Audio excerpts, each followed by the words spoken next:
what has gone well for DuckDuckGo, and how is the business doing in terms of what percentage of search do you have here in the United States? How many people use it every day or month? What's the revenue like? How many employees? Where has the business gotten to in the last 11 years? Yeah, give us the update. Okay, decade-long update in a few words. So we are beyond search now. We started off as private search, but our vision is wider. It's really to be the easy button for privacy online. So our current DuckDuckGo product, app, and extension is the search engine plus all the features you need to have private browsing. So tracker blocker, encryption, the mobile app is a full browser. And on desktop, you can get it as your browser extension in your favorite browsers. And together, it adds up to, ads not following you around the internet, private search, filter bubble going away, all the benefits you get for privacy. So that's product-wise kind of come a long way there. We've been growing pretty much exponentially since we talked, about 50, 60% a year. And that, we don't track our users. So we don't have here's our MAUs. But what we do nowadays is do national surveys, understanding how many people are using DuckDuckGo every month. So you literally don't have on your servers the number of searches that come in or the number of users, or you just don't disclose it? We don't have users, so we don't have any search histories on DuckDuckGo. And so when we survey the US, we find about 10% of the population uses DuckDuckGo in some way during the month. They're not all full-time users. And so when you add up, or they're often full-time on one browser, like mobile or desktop. And so when you add up actual search percentages, we're between 2 and 3% right now of the full kind of search market by volume. How do you make money? We make money, hasn't changed in 10 years. Contextual ads, so private search ads. So on Google and the ads that follow you around the internet, those are behavioral ads. They're about you as a person, you search for furniture follows you around or whatever based on your interests and demographics and what they think they know about you. On DuckDuckGo, you type in furniture, you just get furniture ad based on that one keyword. Search. Yeah. Just that search results page. There's no search history. And that's really it. All of our money really comes from contextual advertising. And so if a criminal organization, or let's say just a criminal, was typing in, how to do something horrible in the world, and the FBI came to you and said, hey, give us your search logs, give us the IP addresses. We know that this person uses DuckDuckGo, and they typed in how to build a bomb and they blew up the Oklahoma City building. You don't actually have that data. You don't store that data. You couldn't help the FBI out in that classic 24 television show instance, correct? Yeah. So just take a step back. We think privacy is just for mainstream people wanting to not be manipulated online. So, we have on the order of maybe 100 million people across the world using it. So it's definitely for anyone and everyone. That said, yes, we've never received any formal warrant of any kind for search histories because we don't have any search histories. So if anyone kind of reached out to us and say, hey, could you help us here? We just reply, we don't have any IP addresses with searches or anything like that. So there's no way we can really help you. And that sends people away. And that was a key innovation. I remember when we first talked of how you architected the system. You don't know my IP address.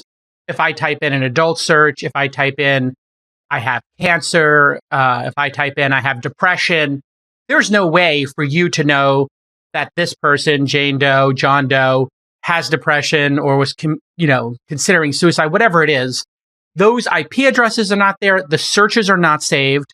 So then I guess that next begs the question, how do you make the search results better?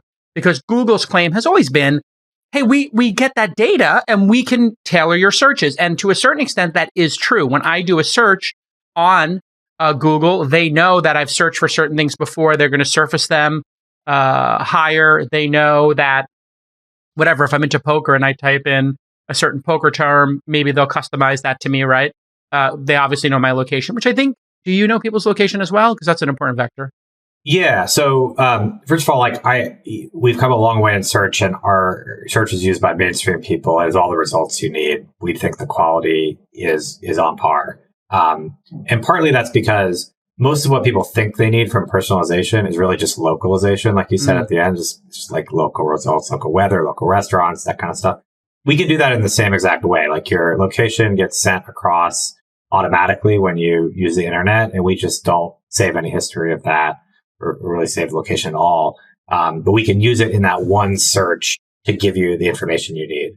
In terms of good results, the other thing that's changed in the last 10 years in terms of search is, search is a lot more than links nowadays. It's got 20 different modules on it. Yes. And that was my original idea with Mahalo, was exactly. to make comprehensive search. Yeah.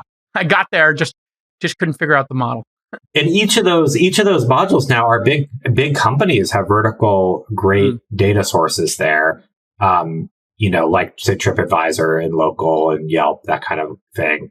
And so we work with those companies, and we think the aggregation of those can actually be better than what Google has. Whereas Google, basically decided to dominate and use their own stuff in every category. So they went into Google Places instead of Yelp.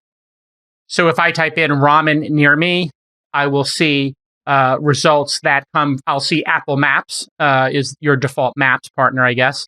And then I will see a bunch of places that are provided for me by Yelp, I'm assuming, TripAdvisor. It looks like you use TripAdvisor as your default. Yeah, what's interesting about search is because it's, as you know, it's all sorts of different things. We've had to create a lot of search technology. So where we can get it with the best partner, we will. But like for something like Local, we've had to do our own crawling, use Apple, use TripAdvisor, use different things in different countries. How did you make the difference? How did you make the decision to use TripAdvisor, not Yelp, or make that a setting I can make? How did you come to that decision? Is that just a partnership decision, or does Yelp not agree with your privacy concerns, or do they want money? How do you come to that? Is it just a business decision? Yeah, in each case, it can be all of the above, but it's generally trying to find the best partner who's willing to kind of work with us on privacy, who also has really good results. That's kind of what it comes down to. And then do you get paid by TripAdvisor for using theirs and featuring them?